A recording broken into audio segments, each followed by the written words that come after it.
के शरीर की गंध यहीं से महसूस कर रही हूँ। वो इसी रास्ते से गया है, मैं उसे नहीं छोड़ूंगी। ये कहते हुए इच्छाधारी नागिन दिनेश सपेरे की गंध का पीछा करते हुए उसके घर के तरफ जाने लगी। ये जीभ तो निश्चित रूप में बहुत स्वादिष्ट होगा।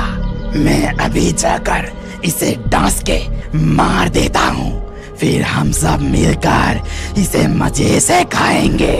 ये कहते हुए किंग कोबरा जैसे ही मणिमाला को डसने की कोशिश करता है, नील सागर की गहराइयों में मत्स्य कन्या नीनी समुद्री प्रवालों के साथ खेल रही थी। तभी अचानक एक खतरनाक जहरीली सांप पीछे से आकर नीनी के हाथ पर डस लेता है। ये मेरे हाथ पर क्या काट लिया? बाप रे, मेरा हाथ तो जलने लगा है। अरे ये तो एक भयानक जहरीला सांप है। नहीं, मुझे तुरंत माँ को सब कुछ बताना होगा। इसके बाद मत्स्य कन्या नीनी मत्स्य रानी मणिमाला के पास जाकर सब कुछ बताती है। मणिमाला देखती है कि धीरे धीरे नीनी के पूरे हाथ में जहर फैल रहा है। अरे ये तो किसी जहरीला सांप ने काटा है और इसका जहर धीरे धीरे तेरे पूरे शरीर में फैल रहा है और देर करना सही नहीं होगा। हमें तुरंत जल देवता के पास जाना चाहिए। वो जरूर इस जहर को निकालने का कोई न कोई उपाय बता देंगे। ये कहते हुए मणिमाला नीनी को लेकर जल देवता के पास जाती है और उन्हें सारी घटना बताती है। इसके बाद जल देवता सांप के डंक का निरीक्षण करते हुए कहते हैं, ये तो कोई साधारण जहर नहीं लगता। ये एक भयानक प्रजाति का जहरीला सांप ने काटा है जो हमारा जल राज्य का नहीं है। इस जहर का दवा हमारा जल राज्य में किसी के पास नहीं है। जल देवता, आप ये क्या कह रहे हैं? अब हम क्या करें? मुझे माफ कर दो मणिमाला, इस जहर को उतारने का कोई उपाय मेरे पास भी नहीं है। मैं केवल तुम्हें इतना बता सकता हूँ कि इस जहर को अगर जल्दी निकाला नहीं गया तो तुम नीनी को नहीं बचा पाओगी। ये सुनकर मणिमाला जलपरी बहुत रोने लगती है और वहाँ से चली जाती है। धीरे धीरे जहर नीनी के पूरे शरीर में फैलने लगता है। रास्ते में उनकी मुलाकात इलेक्ट्रिक रे मछली के साथ होती है। तब इलेक्ट्रिक रे, क्या हुआ मत्स्यरानी मणिमाला, तुम इस तरह रोते रोते कहाँ जा रही हो? देखो ना, इलेक्ट्रिक रे मछली, मेरी बेटी नीनी को एक जहरीला सांप ने काट लिया है। धीरे धीरे उसकी हालत बिगड़ती जा रही है। अच्छा, क्या तुम अपनी बिजली से उसके घाव को जलाकर उसे ठीक कर सकते हो? तब इलेक्ट्रिक रे मछली नीनी के हथेली पर जहरीली डंक की निशानी देखते हुए कहती है, हे भगवान, ये तो बहुत जहरीला सांप ने काटा है। इस सांप के डसने से जल राज्य के कई जीव मर चुके हैं। सिर्फ मैं ही नहीं जलपरी मणिमाला, इस जल राज्य में ऐसा कोई भी नहीं है जो इस जहर को उतर सकता है। अगर ये जहर ज्यादा देर तक नीनी के शरीर में रहेगा तो नीनी, तो अब क्या होगा? जल परी मणिमाला, तुम मेरे साथ जादूगरनी के पास चलो। वो नीनी के शरीर से ये जहर नहीं भी उतर सकती तो फिर भी तुम्हें इसका कोई न कोई उपाय बता देगी। फिर वो सभी मिलकर जादूगरनी के पास जाते हैं और उसे सारी घटना बताते हैं। इस जहर को उतारने का केवल एक ही उपाय है। अब मैं क्या करूं?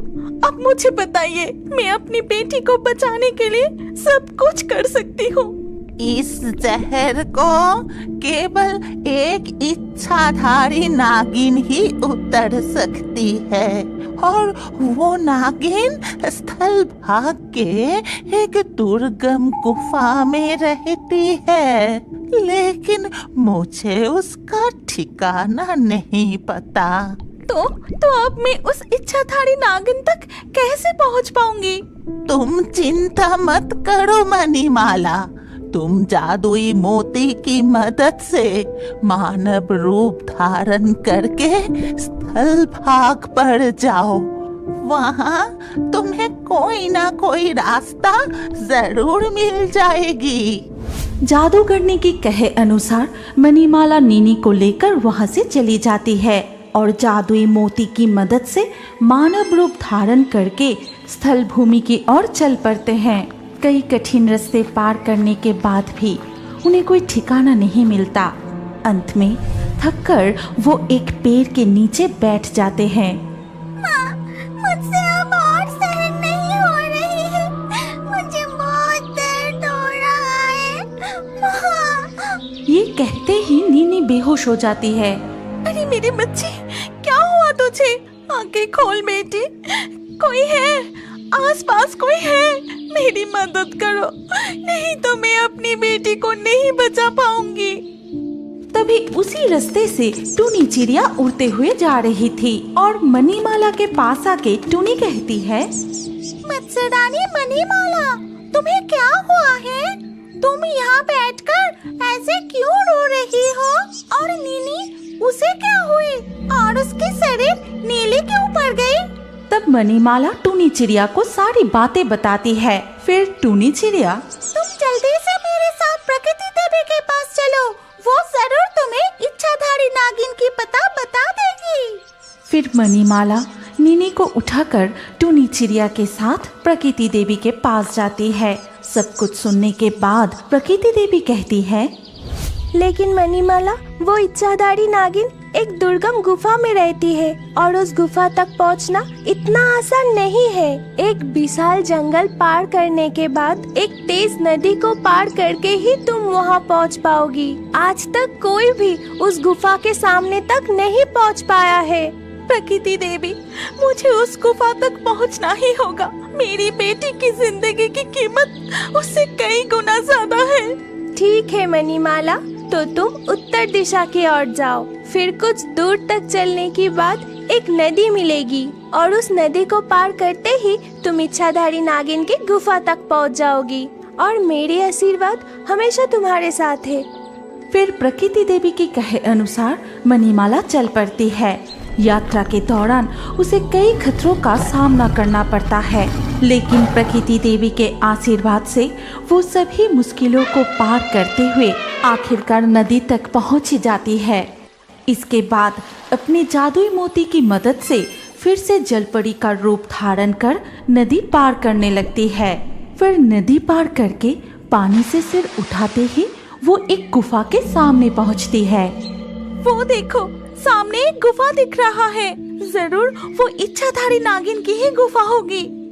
फिर से मणिमाला मानव रूप धारण करके नीनी को लेकर गुफा के सामने जाती है और कहती है, नागिनी, नागिनी, कृपया बाहर आइए, मुझे आपकी बहुत जरूरत है। मणिमाला की आवाज सुनकर इच्छाधारी नागिन अपने कुछ चेले के साथ बाहर आती है। कौन है तू? तुझ में इतनी हिम्मत कि तू मेरी गुफा के सामने आ गई। आज से पहले कोई भी मेरी गुफा तक आ नहीं पाए। मुझे आपकी बहुत जरूरत है। मेरी बेटी के शरीर से सारा जहर निकलकर उसे ठीक कर दीजिए। कौन है तू? अपनी असली पहचान बता। कोई आम इंसान तो इस नदी को पार करके मेरी गुफा तक नहीं आ सकता। तुरंत अपने असली रूप में आ जा। नागिन की बात सुनकर मणिमाला अपना असली जलपरी का रूप धारण करती है और नीनी को भी मत्स्य कन्या के रूप में ले आती है। मणिमाला और नीनी के मत्स्य मानव रूप को देखकर नागिन का एक चेला कहता है, अरे मछली के पूंछ के साथ मानव शरीर, ये जीव तो निश्चित रूप में बहुत स्वादिष्ट होगा। मैं अभी जाकर इसे डांस के मार देता हूँ, फिर हम सब मिलकर इसे मजे से खाएंगे। ये कहते हुए किंग कोबरा जैसे ही मणिमाला को डसने की कोशिश करता है। किंग कोबरा, मेरी अनुमति के बिना तेरी हिम्मत कैसे हुई उसे डसने की? तुरंत यहाँ से निकल जा। किंग कोबरा वहीं रुक जाता है। तब नागिन मणिमाला से कहती है, समझ गई, तू नील सागर की गहराइयों से आई है। यहाँ स्थल भूमि पर मेरी दुर्लभ नागमणि छिपाते छिपाते मैं थक चुकी हूँ। इसीलिए मैंने एक सुरक्षित विशाल राज्य बनाने के लिए नील सागर के जल राज्य में कुछ जहरीले सांप सैनिकों को भेजा था। उन्हीं में से किसी ने गलती से तेरी बेटी को डस लिया होगा। मैं तेरी बेटी का जीवन वापस दे सकती हूँ, लेकिन एक शर्त पर। क्या शर्त है नागिनी? आप बताइए, मैं आपकी हर शर्त मानने के लिए तैयार हूँ। मेरे सैनिक नील सागर के जल राज्य में राज्य बनाने में सफल नहीं हो पा रहे हैं। स्थल भाग के जीव होकर जल राज्य में उनकी शक्ति कम हो जाती है। नील सागर के उत्तर दिशा का विशाल जल भाग खाली पड़ा है। मैं चाहती हूँ कि वहाँ मेरे लिए एक राज्य बनाया जाए। ऐसा ही होगा नागिनी, मैं जल राज्य लौटकर सारी व्यवस्था कर दूंगी, लेकिन आपको वचन देना होगा कि आपके सारे जहरीले सांप हमारे जल राज्य के किसी भी जीवों को नुकसान नहीं पहुंचाएंगे। ठीक है, ऐसा ही होगा। जैसे तुम नील सागर के दक्षिण भाग में रहती हो, वैसे ही मैं उत्तर भाग में रहूंगी और आजीवन मैं और मेरे सैनिक तुम्हारे राज्य पर हमला नहीं करेंगे। हम मित्र बन के रहेंगे। इसके बाद नागिनी नीनी के शरीर से सारा जहर निकलकर उसे ठीक कर देती है। फिर मणिमाला नील सागर के जल राज्य में लौटती है और सबको सारी घटना बताती है। और नागिन के आदेश अनुसार नील सागर के उत्तर दिशा में एक विशाल नागिन राज्य का निर्माण होता है। क्या अब बड़े होकर भी कार्टून देखना पसंद करते हैं? तो अपना नाम कमेंट करें और हमारे पिछले वीडियो से लाकी ड्रॉ में चुने गए नाम हैं वंदना, सिमरन, गुंजन, अवधेश, अर्पिता, मोनालिसा, राहुल, अफरोज, संगीता, निर्विका, अनीता, अमित, गौतम, सजन, कोमल। जिन दर्शकों ने हमारे चैनल को सब्सक्राइब करके फिर कमेंट में अपना नाम लिखा, हमारे अगले वीडियो में उन्हीं के नाम चुने जाएंगे। इसीलिए रियोबर्ड्स हिंदी यूट्यूब चैनल को जरूर सब्सक्राइब करें और स्क्रीन पर आई हमारी अगली कहानी भी देखें। उसमें भी आपका नाम हो सकता है।